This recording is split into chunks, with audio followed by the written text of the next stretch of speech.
What's going on, Colts Nation? I appreciate you joining me for another video today.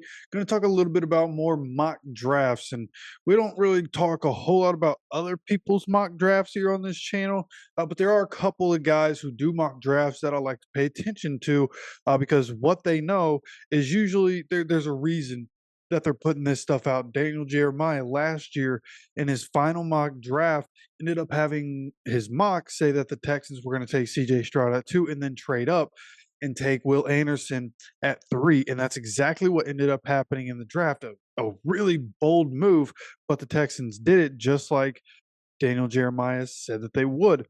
And Pete Schrager also has good sources, usually pretty good. Now, when you go look back at both of these guys' drafts and their mock drafts and how the actual draft ended up happening, right? They're going to be trades that end up happening that sway the way the board falls that they don't predict. Especially at this point, Daniel Jeremiah usually doesn't put trades in any of his mocks until the very last one.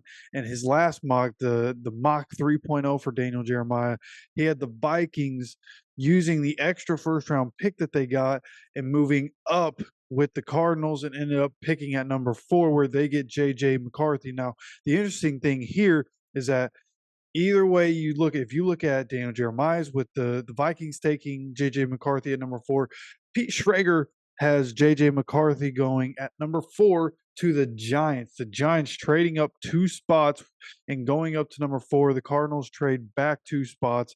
And the interesting thing here, right, you look at where receivers end up going in Daniel Jeremiah's draft. It ended up being that the Jets were going to go up to number 5 from number 10 and take Marvin Harrison Jr.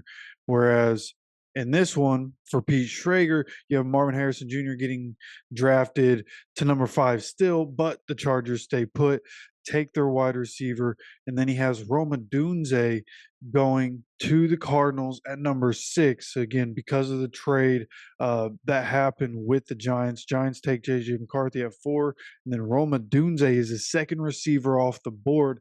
And that's what makes this one interesting, right?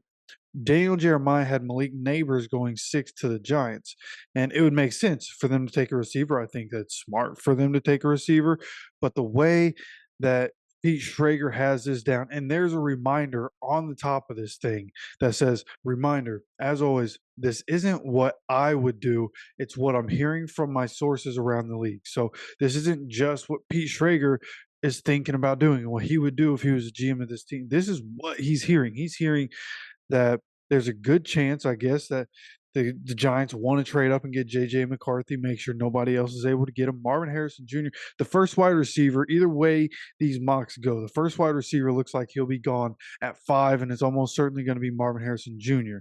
There have been people that talked about Malik Neighbors possibly being the first wide receiver off the board, but I think the general consensus is that Marvin Harrison Jr. is going to be the first off the board.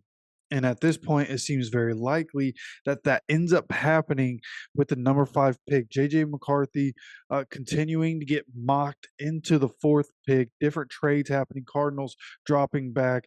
Cardinals end up taking Roma Dunze, who ends up being the second receiver off the board. Titans pick Joe Alt. The Atlanta Falcons take Dallas Turner, which I think pretty much everybody thinks is going to end up happening. And then the interesting thing, because Roma Dunze goes to the Cardinals at 6, Malik Neighbors is still available at number 9, and we've talked about plenty. The perfect place to draft up or trade up to in the draft is going to be that number 9 pick because the Bears are looking to move down. Ryan Poles likes the extra draft capital more than Chris Ballard does. I can tell you that just from a short sample size of Ryan Poles. He's going to try to get more draft capital with that number 9 overall pick. And the Colts seem like a candidate that's going to get up there. Pete Schrager, if his sources are saying that there's a possibility that the Colts are actually going to do that, then I'm going to believe it. Okay. All the other AFC South teams have been doing what they've been doing, right? Very active in free agency, getting better. Chris Ballard re-signing all of his own guys, okay?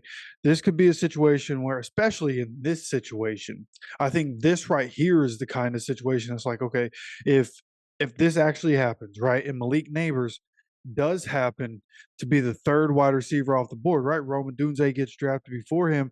Then there are people like the Falcons. We know they're probably going to go edge rusher. It seems like everybody knows that the Titans want Joe Alt and that would be something that's probably going to happen.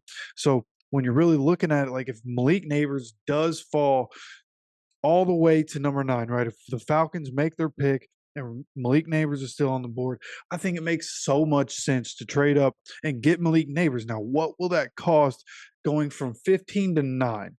I don't think it's going to be that hefty. It's going to be right. You're going to see it, and it's going to be like, okay, that is going to affect us a little bit. But I mean, the way Chris Ballard is, you think about if he has to give up an extra first round pick, right? Next year's first round pick. First of all, we should be good. If we're going up getting a receiver, the team that we have, we should be good. So we're going to be picking late first round, anyways. Okay, Chris Ballard, if we are picking later first round, good chance Chris Ballard ends up giving that pick away anyways to move back in and get more draft capital, which he won't have the flexibility to be able to do. But we likely might not even have a first round pick next year if we are as good as we expect to be, as good as we hope to be, and end up trading out of the first round anyways, like entirely possible. So I just think that it makes sense. Go get Malik Neighbors, right? We had this conversation about Brock Bowers and whether it'd be worth it. And I think it'd be interesting to do. And you'd have to go up above the Jets to be able to do that. It seems like Brock Bowers is for sure going to the Jets if he's still there at 10. And I just feel like if you can go up and get Malik Neighbors, and you can go up like just get a guy that you know can be a centerpiece for this offense for years to come, and then you go into the future with Michael Pittman Jr. over the next few years, Josh Downs just going into his second year, Malik Neighbors would be a rookie, Alec Pierce you're going to have this year and next year. How much more beyond that? Who knows? But you're starting at that point to collect talent, right? Alec Pierce as a number 4, and we've talked about this before. Alec Pierce is a number 4 is a good option. I think that you get depth like that, I think you're good. And then Ashton Doolin's on the team, with the whole emergency quarterback situation, and what you can do with that this year, that can open up a roster spot to keep another receiver on, which is what would be like if you're getting this kind of depth, right? Ashton Doolin's your number 5, and then you have somebody under that.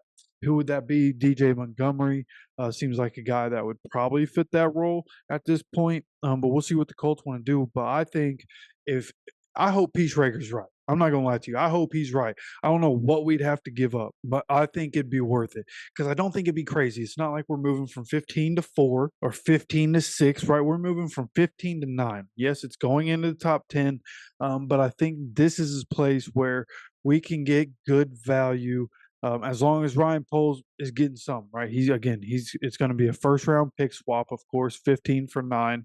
And then what else after that? Potentially a first round next year. And if he did do a first rounder next year, then probably only be like a fourth rounder this year or next year, right?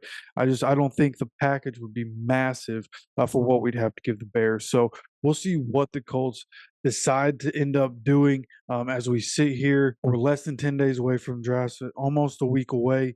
And I can't wait, man. And the closer it gets, the more anticipation there is about who are we going to get, because I think Chris Ballard is good at drafting.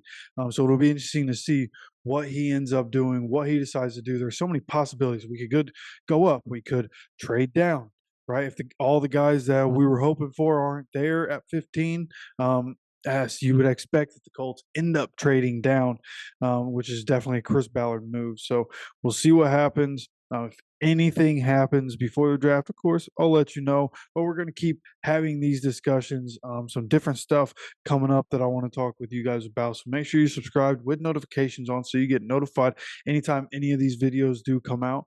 And I appreciate you for joining me for another video. Of course, take care of yourself, take care of each other, and go Colts.